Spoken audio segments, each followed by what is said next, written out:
Hello everyone, कैसे हैं आप। तो एटम्स एंड मॉलिक्यूल्स चैप्टर की आज हमको एक रिवीजन करने वाले हैं। क्लास 9th का चैप्टर है ये एटम्स एंड मॉलिक्यूल्स। इसके हम 1 पेज नोट्स देखेंगे। तो पहले मैं आपको नोट्स दिखा देती हूँ। ये है हमारा 1 पेज नोट्स। इसी के साथ मैंने सेकंड पेज पे कुछ टेबल्स बना दी हैं।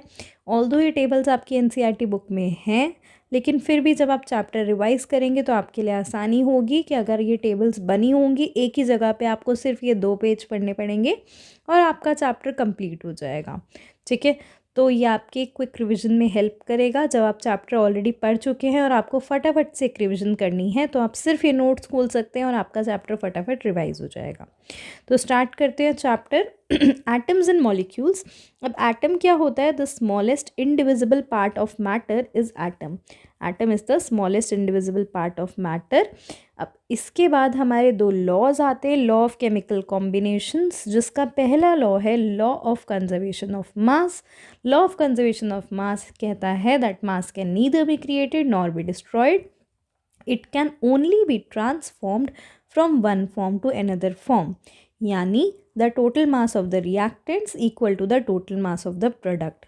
फॉर एग्जाम्पल, अगर मैं एग्जाम्पल लूँ A + B gives C + D, कोई रिएक्शन है जिसमें A B ये हैं हमारे रिएक्टेंट्स। ठीक है, और जो राइट हैंड साइड पे होते हैं ये प्रोडक्ट्स होते हैं। आपको याद होगा, डिटेल में हम ये डिस्कस कर चुके हैं। अगर मैं मान लूँ कि A की यहाँ पे कॉन्सेंट्रेशन है मान लो 3 ग्राम्स एंड B है 10 ग्राम्स, ठीक है, और C मान लेते हैं हमारा 9 ग्राम्स है, तो D की कॉन्सेंट्रेशन पूछी हुई है। ऐसा अगर कोई क्वेश्चन आ जाता है तो आपको ये टोटल कॉन्सेंट्रेशन निकालनी है और ये टोटल करनी है और दोनों को इक्वल पुट कर दिया, जो बची हुई चीज़ है वो आ जाएगी। ठीक है, जैसे यहाँ टोटल 13 होता है, यहाँ 9 है, आप माइनस करेंगे तो आपको D की कॉन्सेंट्रेशन 4 ग्राम मिल जाएगी। This is law of conservation of mass. Also, the law of conservation of mass is called Lavoisier, law of Lavoisier. ठीक है, Lavoisier साइंटिस्ट का नाम था। ठीक है, तो law of conservation of mass basically हम लॉ ऑफ Lavoisier भी बोल देते हैं। ऐसे ही सेकेंड लॉ है law of constant proportions. Law of constant proportions दिया है प्राउस्ट ने, तो हम लॉ ऑफ प्राउस्ट भी बोल देते हैं कभी कभी इसे। लॉ ऑफ प्राउस्ट कहता है in a chemical reaction the elements are always present in definite proportion by mass. For example, अगर पानी का फॉर्मूला लिखें H2O, तो हमेशा हाइड्रोजन और ऑक्सीजन का रेशो 1:8 होता है।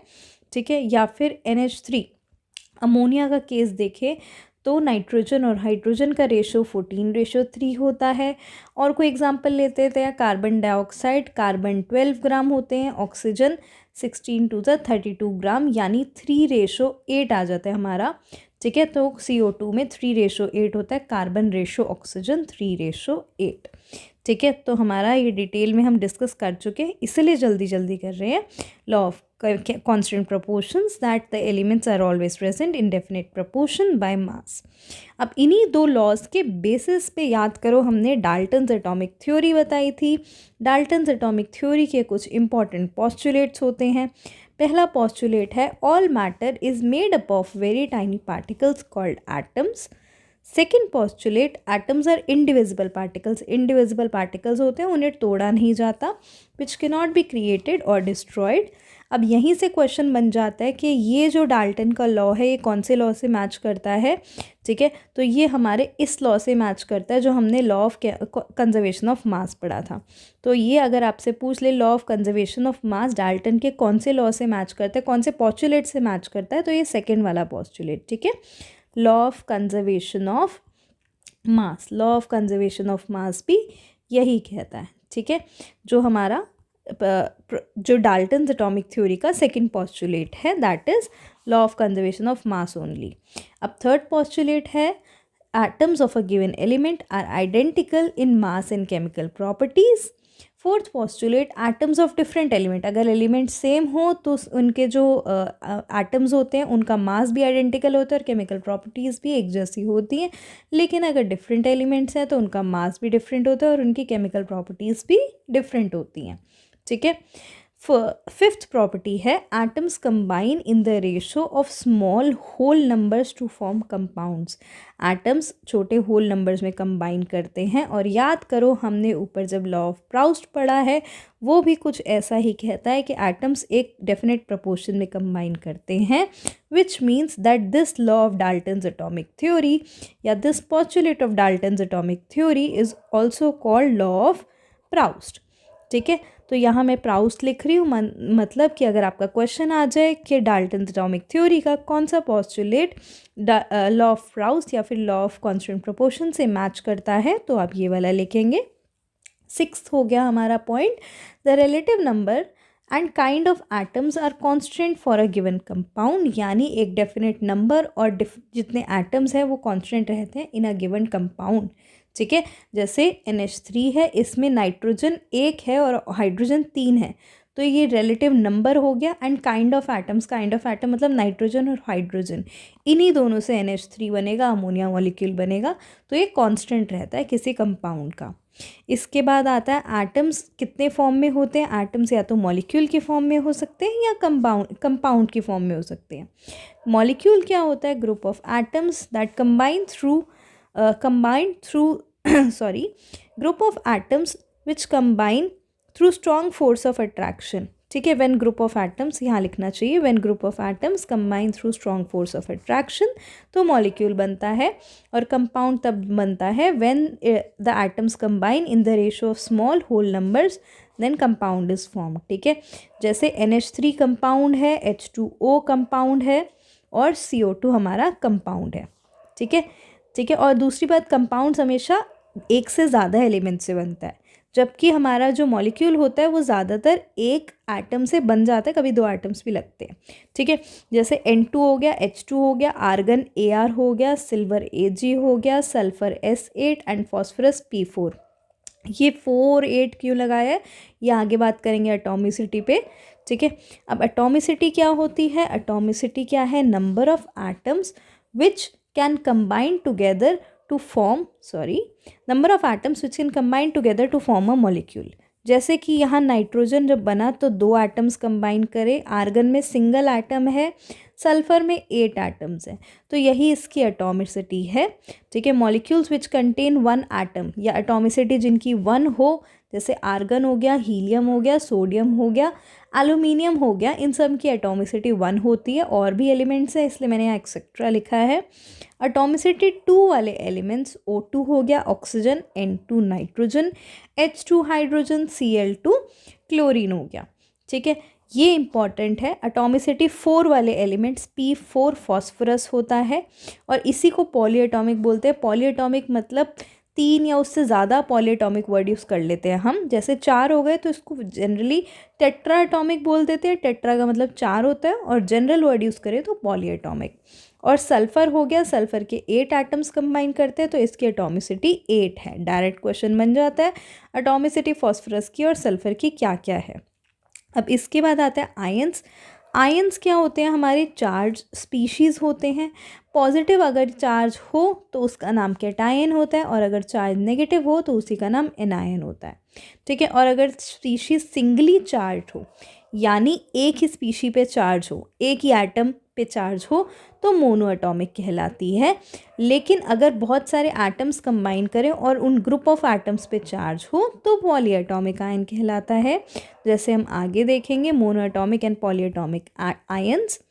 ये हो गया मोनो एटॉमिक आयंस। जैसे सोडियम हो गया, एक एलिमेंट है सोडियम और उस पर चार्ज +1 है, तो ये मोनो एटॉमिक हो गया। ऐसे ही पोटाशियम, सिल्वर, कॉपर +1 और कॉपर +2, मैग्नीशियम, कैल्शियम पे +2 चार्ज है, ये सब आपको याद रखना है। जिंक +2 चार्ज है, आयरन +2 एंड +3 दोनों होते हैं, aluminium +3, hydrogen H+, hydride H-, bromide Br-, ऐसे ही आयोडाइड हो जाता है, और ऑक्साइड हो जाता है, सल्फाइड और नाइट्राइड हो जाता है। ठीक है, ये सब याद रखने वाली चीज़ें हैं, इसमें हम कुछ ज़्यादा डिटेल में नहीं बोलेंगे।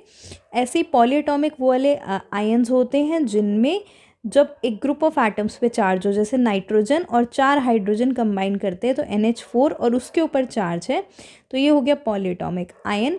ऐसे ही nitrate NO3-, hydrogen carbonate generally पूछा जाता है, हाइड्रोजन कार्बोनेट का formula HCO3-, carbonate CO3-, sulphate SO4-, sulphide SO3-। ध्यान रखना यहाँ सल्फाइड है जिसका फॉर्मूला है SO3-, और इस तरफ था हमारा सल्फाइड, इधर था हमारा सल्फाइड, और यहाँ पे ये TE होना चाहिए, सल्फाइड।